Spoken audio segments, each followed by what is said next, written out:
தமிழ்நாட்டை சேர்ந்த திரு கார்த்திக் மற்றும் அவரது சமூக ஊடக குழுவினர் நம்ம தமிழக வெற்றி கழகத்திற்காக ஓட்டு போட, நம்ம கழகத்திற்காக வேலை செய்ய, தமிழ்நாட்டை தாண்டி துபாய் என்று வந்திருக்க ஒரே ஒரு கழகம் உண்டு என்றால் அது நம் தமிழக வெற்றி கழகம் என்று நாம் மாற்றட்டிக் கொள்ள வேண்டும். தளபதியின் போர்வால் வெளிவந்த தொகுதி வெற்றி வேட்பாளர் ஒரே ஒரு வாக்குறுதியை கேட்டேன். தளபதி கொடுத்த வாக்குறுதி நிறைவேற்றணுமா? பாராளுமன்றத்தில் கொடுத்த வாக்குறுதி நிறைவேற்றணுமா? அப்ப நீங்க ஒரு வாக்குறுதி கொடுக்கணும். என்ன? ஓட்டு போடணும்.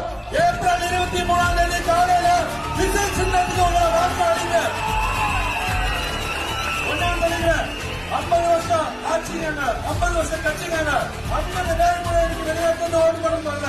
எங்க தளபதிக்காக ஆயிரக்கணக்கான பேர், லட்சக்கணக்கான பேர் துபாய், நியூயார்க், ஐக்கிய அரபு நாடுகள், மலேசியா, சிங்கப்பூர், நியூசிலாந்து, ஆஸ்திரேலியா தலைமைக்காக ஓட்டு போட வந்திருக்கோம். எங்க தளபதியோட இயக்கம் துபாயில் இருக்குது. அதோட கலை நிர்வாகத்தை நாங்கள் எல்லாரும் எங்க எல்லாருக்கும் ஒரே வாக்குறுதி பண்ணி கொடுங்க. தளபதிக்காக ஓட்டு போடுங்க. ஏப்ரல் 23